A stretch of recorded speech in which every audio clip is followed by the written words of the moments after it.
सांसें मलंग है, खतरनाक पूरा माहोल. तर फायनली आता आम्ही भोपाळ जंक्शन पोहोचलो आहोत. भोपाळ आता फायनली भोपाळच्या स्टेशनवर पोहोचलो आहोत आणि तसं बसलो आहोत आणि थोडासा आपला कॉन्फिडन्स वाढला आहे कारण स्वागत आहे आपल्या नव्या ब्लॉगमध्ये. तर आता आम्ही फायनली नागपूर रेल्वे स्टेशनवर पोहोचलो आहोत आणि आपला सफर होता तो पूर्ण बसचा होता म्हणजे 110 किलोमीटर. तिथपासून आम्ही इथं नागपूरपर्यंत पोहोचलो आणि पोंगा चालू आहे. आता बोंगच आवाज येत आहे म्हणून थोडासा व्हॉईस माहीत नाही कसा क्लिअर नाही का आहे. तर आता थोडासा चिवडा खाल्ला मी नाश्ता केला आणि आदर्श माझ्यासोबत आहे पण त्यांना काही नाश्ता नाही केलेला. आता ट्रेनमध्ये पाहू आणि 11:30 ट्रेन आहे तर आता वेळच आहे आम्हाला. तर हे क्लिप म्हणजे आता तुम्ही पाहू शकता म्हणजे आता आम्ही निघालो होतो ब्रह्मपुरी ते नागपूर सकाळी आणि मग नंतर आम्ही पोहोचलो नागपूरला. ते आधीची क्लिप आहे. तर मी इथं पोहोचल्याबरोबर असा वाटत होता की कोटा आलून म्हणजे एवढे मोठे लोक दिसत होते आणि पहिल्यांदा मी एक म्हणजे दुसऱ्या म्हणजे राज्याच्या बाहेर जाणार होतो पहिल्यांदा. तर एवढ्या मोठ्या ट्रेना पाहून तर असा म्हणजे धगधग होता आणि पहिल्यांदा म्हणजे माझ्यासोबत होता आदर्श. तो थोडासा फिरून आहे तर चांगला वाटत होता. नाहीतर एकटा गेलो असतो तर थोडासा काहीतरी वेगळा वाटलाच असता. पण आदर्श सोबत होता. एवढा सामान घेऊन जात होतो आम्ही आणि स्टेशनवर एका साईडला बसून होतो तर एवढी गर्दी दिसत होती की कसे जाऊन म्हणजे एवढे लोक एक वेळा पहिल्यांदा पाहत होतो मी. थोडासा टेन्शन वाटत होता. पहिल्यांदा म्हणजे एका राज्यातून दुसऱ्या राज्यात जात होतं थोडंसं असं वेगळंच वाटत आहे आणि जर मी एकटाच असतो तर अजून जास्त थोडंसं वेगळं वाटलं असतं. पण आता माझ्यासोबत आदर्श आहे म्हणून जमला चांगलं काम. आणि आज ऊनही निघली आहे, पाऊस वगैरे काही आला नाही. तर एवढा मोठा स्टेशन आहे आणि आम्ही दोघंच असं एकटा वेगळाच वाटत आहे. तर पाहू आता नवीन एक्सपिरियन्स घेत आहोत आम्ही. तर कसा होते का होते तर समोर तर तुम्हाला दाखवीनच. आणि एवढी गर्दी आहे तर म्हणजे आवाजही बरोबर नाही येत. आलं म्हणजे आता बहुतच म्हणजे अर्धा तास तरी वेळ आहे कारण लेट झाली माहीत नाही का होतं. आणि त्याच्या आधीची ट्रेन आली जे की आपली SF कोणती तरी हो माहीत नाही पण त्याच्या आधीची आली आणि आपली ट्रेन यायला अजून अर्धा तास तरी वेळ आहे. तर काही वेळातच आमची ट्रेन जी आहे ते सुटली आणि म्हणजे एक नंबर असा सुंदर नजारा पाहायला भेटत होता. इकडं तिकडं हिरवागार म्हणजे पावसाळ्याचा सीझन चालू आहे तर हिरवागार तर दिसणारच होता. आणि तसंच वाटत होता की पायताच नाही का एक टनलमधून आमची गाडी गेली आणि सर्वीकडे इकडं तिकडं अंधार. पहिला समजलंच नाही आधी की का हो मग समजला की ह्या टनलमधून जात आहोत आम्ही म्हणजे एका डोंगराला फाडून त्याच्या आतमधून जात आहोत पहा.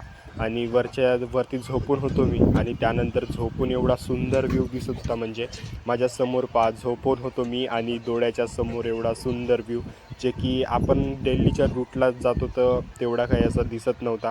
पण म्हणजे एक नंबर असा प्रसन्न झाल्यासारखी वाटत होतं. तुम्हाला बघांपासून म्हणता मी डोंगर पहाड आणि असं नॅचरल लाईफ म्हणजे मला जास्तच आवडते जे की आज मी इथं मध्य प्रदेशमध्ये जाताना एक्सपिरियन्स केला. असं वाटलं नव्हता की इकडे काही असेल म्हणून फिरण्यालायक म्हणजे सुखा असं वाटत होता. पण मध्य प्रदेशही म्हणजे फिरण्यासाठी एक नंबर जागा आहे.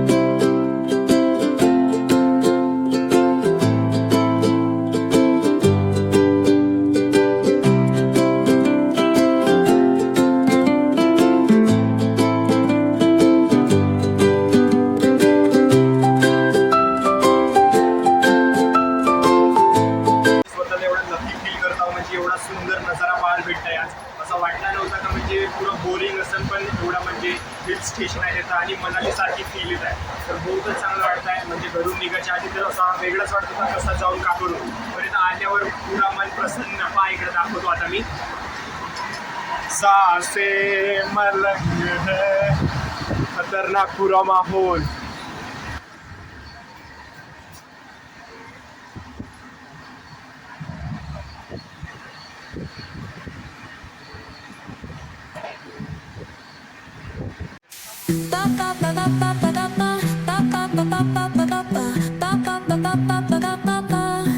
Soy arena, oh so bright. Baila conmigo toda la night. El ritmo suena, can you feel? तर फायनली आता आम्ही भोपाळ जंक्शन पोहोचलो आहोत भोपाळचा आणि कॅमेरा क्वालिटी रात्री पूर्ण खराब झाली आहे तर एकही म्हणजे आवाज समजत नाही तर बाकीचा मी व्हॉइसवर करीन.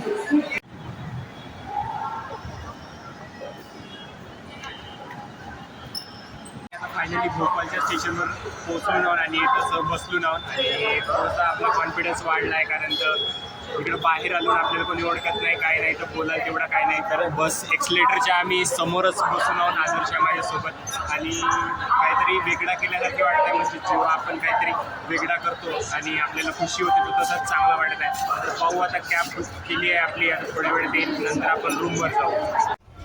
तो पहिल्यांदा आम्ही रॅपिडो बुक करून म्हणजे एक ॲटोने जात होतो तर गणेश दादाने रॅपिडो बुक करून दिली होती तर ॲटोवाला सीधा घ्यासाठी चालला होता रेल्वे स्टेशन आणि बरोबर OTP वगैरे सांगितल्यावर लोकेशन तिथंच दाखवली राहते तर तसाच म्हणजे फर्स्ट एक्सपिरियन्स होता जाताना आणि आता काही वेळातच आपण पोहोचून जाऊ तर चांगला वाटला म्हणजे कोणतरी आपल्याला घ्यायला येत आहे बाबा डायरेक्ट नाहीतर आपण ॲटो कुठं पाहत राहिलो असतो का पाहिलो असतो तर चांगला आहे हा पण केव्हा काही म्हणजे प्रत्येक गोष्टी चांगल्यासाठीच नाही तर काही प्रॉब्लेम पण देते ते नंतर सांगेन तुम्हाला. तर गाईज आता मी रूमवर पोचलो जेवण वगैरे नंतर माझा झालाच आणि आजचा ब्लॉग गाईज मी इथेच एंड करतो. जर आवडला असेल तर लाईक करा, चॅनलवर नवीन असाल तर सबस्क्राईब